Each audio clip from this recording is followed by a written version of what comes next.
부모님 덕분에 어린 시절부터 내 안에는 절약하는 습관이 있었다.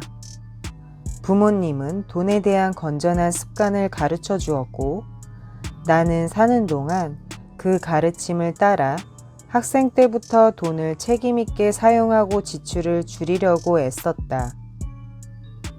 인도의 중산층 가정에서 자란 나는 빚지는 일을 극도로 경계하도록 교육받았다.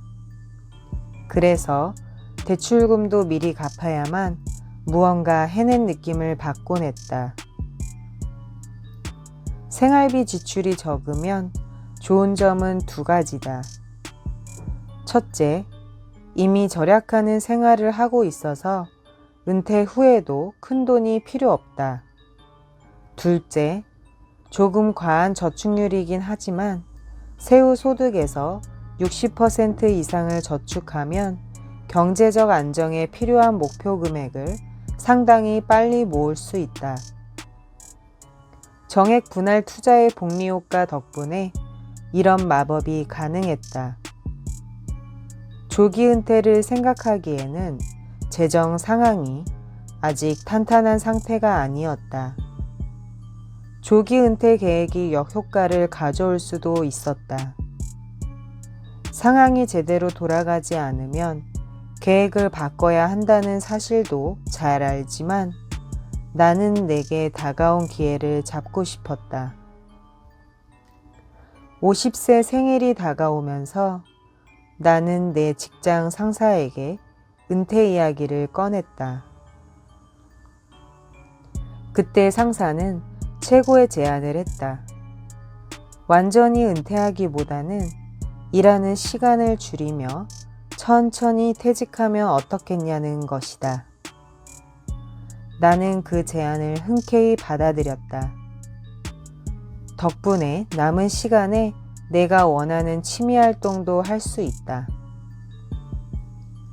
막중한 업무를 맡으면서 느끼는 압박감도 없고 월급에 의존하지 않고 일하다 보니 내 일을 더 즐길 수 있다.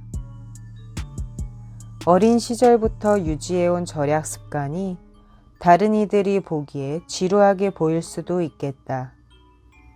하지만 내게 인생에서 느낄 수 있는 최고의 사치, 경제적 자유를 선사해 주었다.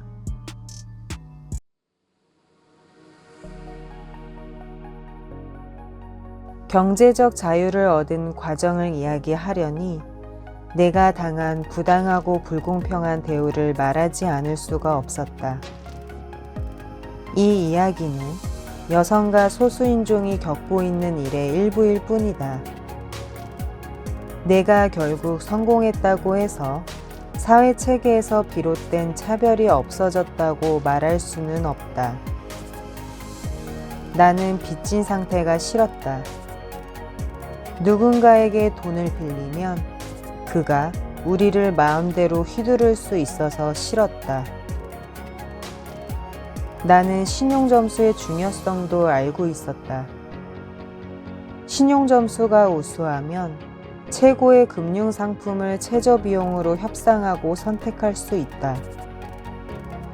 덕분에 기존의 주택담보대출을 저금리 대출로 갈아타면서 이자율을 상당히 낮출 수 있었다. 신용카드 대금을 제때 갚고 자동차 할부금과 학자금 대출을 최소화하고 주택담보대출도 빨리 갚아라. 빚이 있으면 경제적으로 제약이 있을 수 있다. 저축과 지출을 엄격하게 관리하면 경제적 자유를 빠르게 이룰 수 있다. 단, 너무 과하게 하지 않도록 조심해라.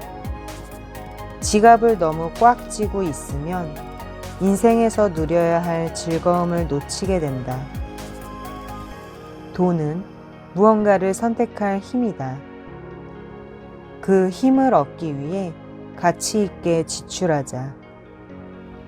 성별에 따른 임금 격차 같은 불이익을 겪는 여성에게는 특히 중요한 문제다.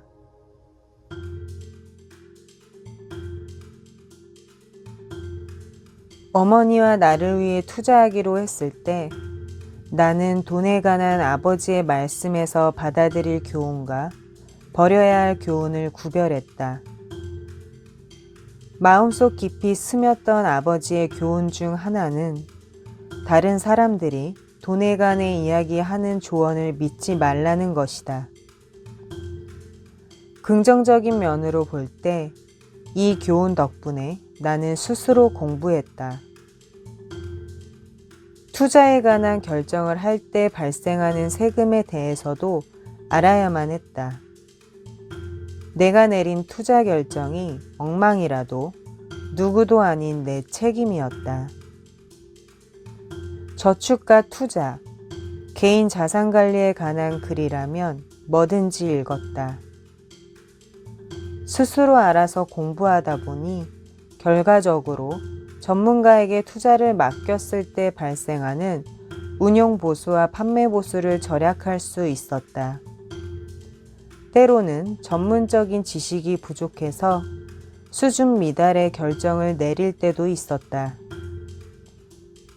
아버지는 금융 시스템 전체를 믿지 못했다. 평범한 사람이 환영받지 못하는 구조고 조작된 게임이라고 믿었다. 하지만 나는 그 게임에는 규칙이 있고 이기기 위해서는 규칙을 배우는 것이 나의 의무라고 생각했다. 모건 하우절의 돈의 심리학에 따르면 경제적 안정이란 선택권을 갖는다는 것이다. 돈을 적절하게 관리하지 못하면 자기 인생을 스스로 선택할 수 없다. 자라면서 들은 돈에 관한 교훈은 우리에게 큰 영향을 준다. 그 교훈을 구별해서 내가 의미 있는 것을 찾아내라. 투자에서 성공하려면 장기 수익을 가져오는 금융시장의 힘을 믿어야 한다. 분별 있게 투자하면 그 믿음 덕분에 보상받을 것이다. 부자가 되고 싶다면 성실하게 저축하고 신중하게 투자하라. 돈을 충분히 모았을 때를 알아차리고 더 큰 위험을 감수하지 않는 분별력도 필요하다.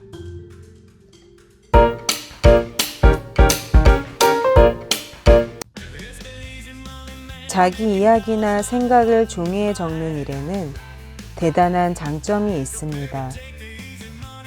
오늘의 내 모습을 만든 오래전 사건들을 떠올리게 된다는 것입니다. 과거에 완수한 일과 아직 이루지 못한 일, 미래에 나아갈 계획을 분명하게 생각할 수 있습니다. 여기 5가지 제안을 하겠습니다. 첫 번째, 적게 쓸수록 좋다. 3,000자나 그 미만으로 적는다. 두 번째, 자랑하지 마라. 허풍쟁이를 좋아하는 사람은 없다. 어쩌다 성공했을 수도 있고 그 와중에 수없이 많은 실패를 하고 실수를 했을 것이다. 불운이든 행운이든 삶에서 운이 대단한 역할을 했다는 사실은 분명하다.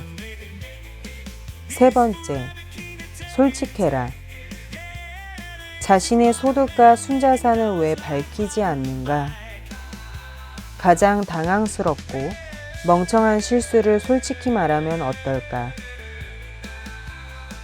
다른 사람에게 재정 상태를 솔직히 털어놓는 사람은 극소수다.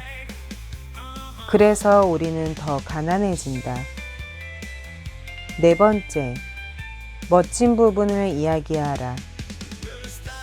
돈과 관련이 되든 안 되든 인생의 시시콜콜하고 불쾌한 부분까지 알고 싶어 하는 사람은 없다.